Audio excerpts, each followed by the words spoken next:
All You Need to Know, the Bloomberg Quint podcast that prepares you for the day's business. Good morning and thanks for listening in. This is the All You Need to Know podcast on Bloomberg Quint and I'm Alex Matthew. Today is the 28th of July. At a time when there are fears of a resurgence in the spread of the COVID-19 virus globally, India has become the country with the fastest increase in number of cases. In the 24 hours to 8 a.m. yesterday, the number of cases rose by nearly 50,000 yet again, taking the total tally to 14.3. Most of these, that's 9.1 lakh, have recovered, but there is concern about the rapid increase in the number of active cases. In the top news, the central government's payout to states as compensation towards goods and services tax for the year ended March more than doubled over the last year as a result of the slowing economy. The compensation to states was 1.65 lakh crore, according to the Ministry of Finance, who said this in a statement, and the GST compensation cess collected by the centre stood at 95,444 crore rupees. In other news, the government has reportedly banned 47 more Chinese applications for being prejudicial to the sovereignty, integrity and defence of the country, taking the total number of such banned mobile applications to 106. PTI reported, quoting an unnamed source, that the 47 applications are clones and variants of the applications that were blocked earlier. In the aviation space, Interglobe Aviation's Indigo Airlines is implementing deeper pay cuts of between 15 and 35% for its senior employees and pilots to reduce its cash outflow amid the coronavirus pandemic. Indigo had already announced pay cuts of up to 25% for its senior employees from May onwards. These latest cuts come after the airline announced about a week back that it would lay off about 10% of its workforce to contend with the crisis. In other news, N.K. Singh, who is the chairman of the 15th Finance Commission, has called for a significant and decisive bank recapitalization plan for the next 5 years if the government continues to be the sole owner of state-run banks. The huge public outlay will be required considering the expected erosion in their asset quality. Indian lenders extended loan moratoriums to borrowers as well as businesses affected badly by the COVID-19 outbreak, and some analysts are pointing out that the real stress in the system will only be visible at the end of this year. The government has extended the deadline for mandatory hallmarking of gold jewellery and artefacts sold by jewellers by over 4 months till the 1st of June next year. Consumer Affairs Minister Ram Vilas Paswan said this yesterday. Gold hallmarking is a purity certification and is currently voluntary. Jewelers asked for an extension of the deadline in light of the ongoing pandemic. Speaking of gold, keep an eye on the price. Globally, the $2,000 per troy ounce is within sight. Now, in international news, Google will let employees work from home till July of 2021, once again pushing back the reopening of its offices. The company had previously said that workers could stay home until the end of this year.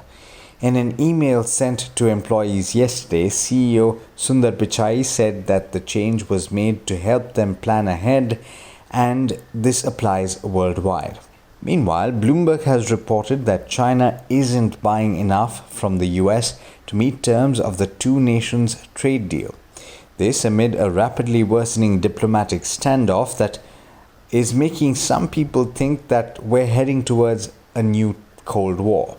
By the end of the first half this year, China had only bought about 23% of the total purchase target of more than $170 billion in goods in 2020, according to a Bloomberg calculation based on Chinese Customs Administration data.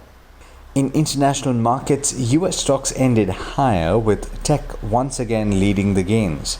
The Dow Jones rose 0.4%, while the S&P 500 ended higher by 0.75%.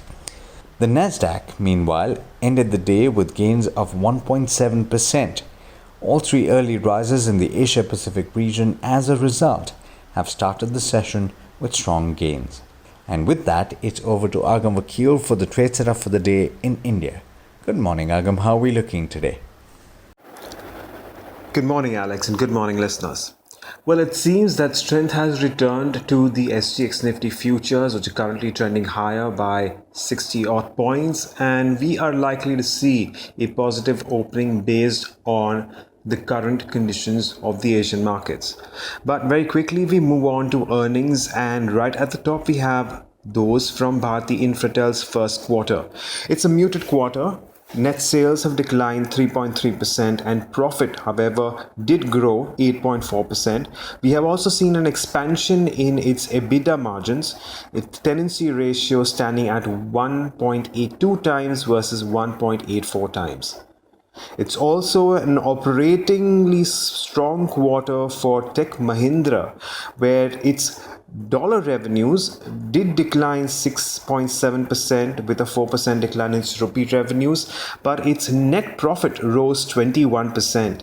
Its EBIT margins coming in at 10.1% versus 7.7%. Of course, this also had to do partially with a lower base considering one-offs in the previous sequential quarter.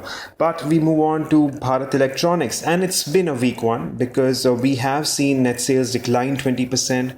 Net profit also came down 74% at around 54 crores, but this was against an expectation of a loss. Its total order book currently stands at a little less than 54,000 crore rupees.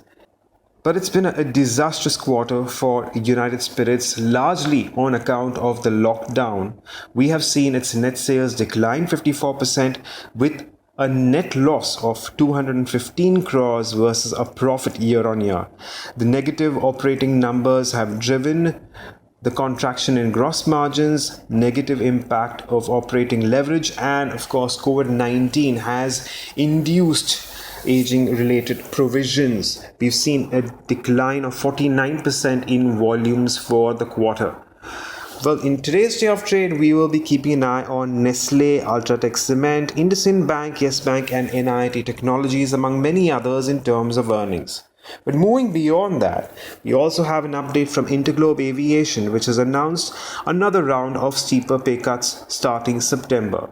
CEO Ronojoy Datta, in an email to employees, said that the company is taking deeper pay cuts to adjust cost structure down in line with the reduced revenue. Ronojoy Datta will take a 35% pay cut, and all executives at the level of senior vice president and above will take a pay cut of 30%.